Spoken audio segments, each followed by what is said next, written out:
the secretary is right.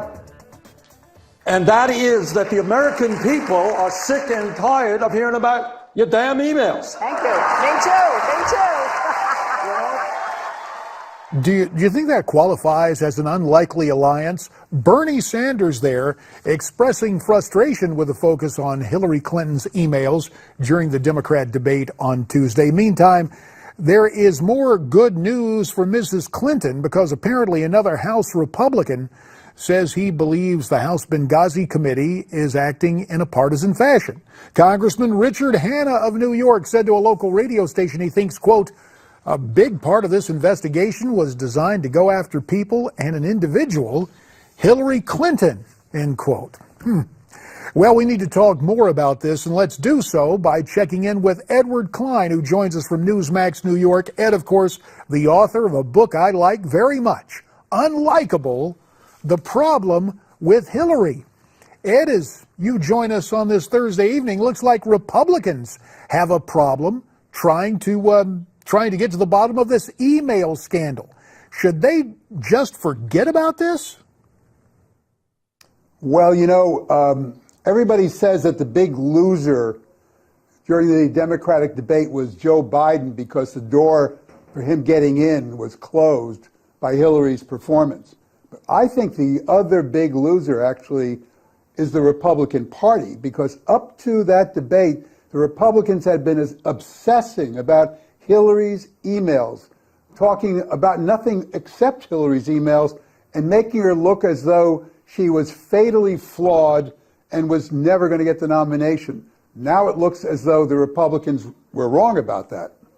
Well, and the standard line from a partisan press corps in Washington is the Republicans have overplayed their hand. But let me ask you this, Ed. With Hillary coming out of the debate, knowing her personality, is it possible that she could go before this committee and overplay her hand, that we might see a repeat of what difference does it make from a few summers ago? Well, JD, we could hope for that, but I think that would be wishful thinking. I think she is very, very well prepared for the Benghazi hearings next week, as well prepared as she was for the debate. I don't think Hillary is stupid enough to make the same mistake as she made last time when she flailed her arms around and yelled, what difference does it make? I think she's going to go in there as a very confident witness and handle herself very well. All right, I want to return to something else you mentioned a second ago, and that is the fate of Joe Biden. Do you believe now that the vice president is going to stay out of this thing, or is he still very much considering a candidacy and a campaign for president again? Well, I think this is the last hurrah, not only for Joe Biden, but also for Barack Obama and Valerie Jarrett, his chief political advisor, because they have been urging Joe Biden to get in. Now, if Joe doesn't get in, for whatever reasons, largely because Hillary looks like an inevitable winner and he may not feel as though he can win, that means that it leaves Barack Obama with no alternative other than Hillary Clinton, which is not something that he cherishes as an idea. 30 seconds left. The name of your book is Unlikable, but that doesn't necessarily mean unelectable in the case of Hillary, does it?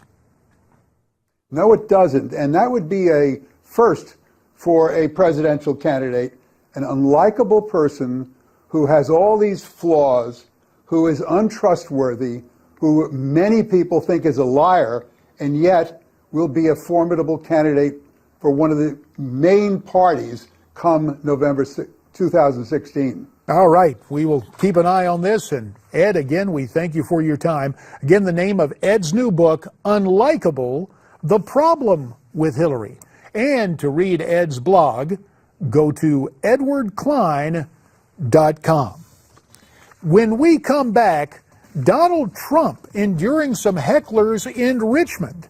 And what is this with Bernie Sanders and his appeal across the aisle? Our political panel will discuss as Newsmax Prime continues.